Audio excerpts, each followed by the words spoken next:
It's Scott Barber. We're out in front of the Rally for Liberty. We're going to ask the man in the street what's going on. Sir, who are you and where are you from? My name's Rick and I'm from Detroit.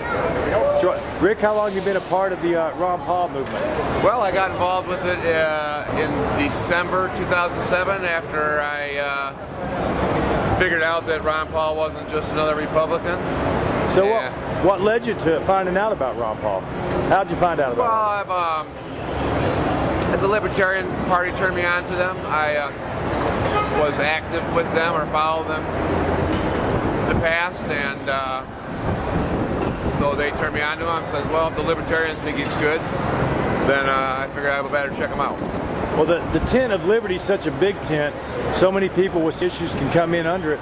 But my big key issue is the Federal Reserve. Do you have a particular issue that gives you your motivation to keep going?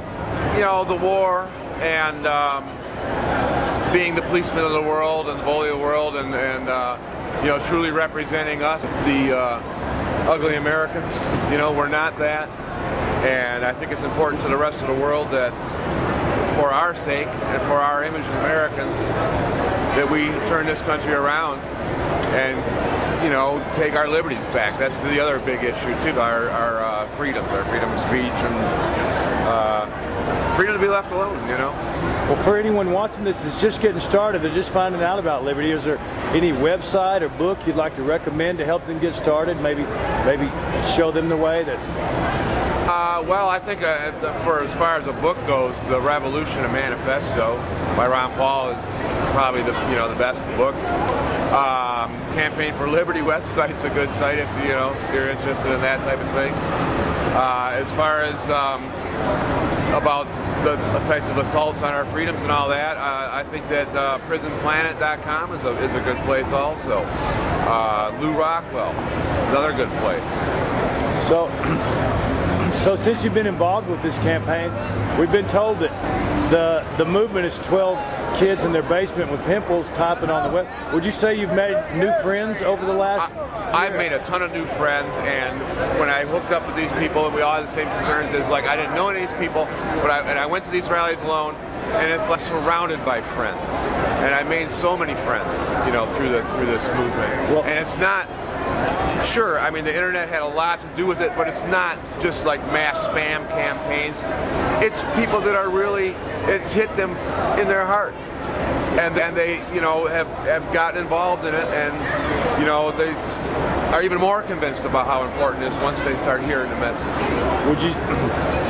Would you say that as you came down this new path in your life that you've learned things that you feel you may not have learned otherwise? Absolutely, absolutely. There was so much stuff that, you know, I listened to the soundbite media, the media that's basically owned by the military-industrial complex, you know, and it's propaganda.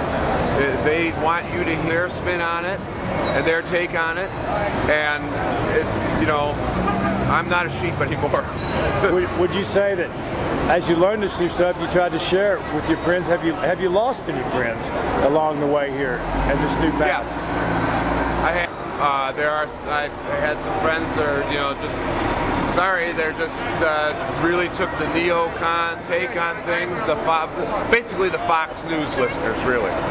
You know, the guys that are really into Fox, and they think that this patriotism is, you know, well, we got to stay strong, we got to have the biggest bombs, we got to, you know, kill anybody who doesn't agree with us, you know, to stay strong, and, you know, this stuff that, you know, I see that this fighting for our freedom with these wars in Iraq. They're not. They're fighting for empire. They're fighting for oil. They're fighting for corporations. Well, sir, I really want to thank you for allowing me to interview today. Is there anything you'd like to add to let America know what's at stake here?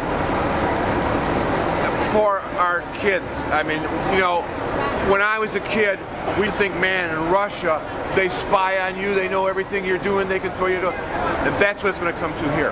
And I think the model for, you know, the catchphrase, you know, that might turn a lot of people off, the New World Order, I think the model is China.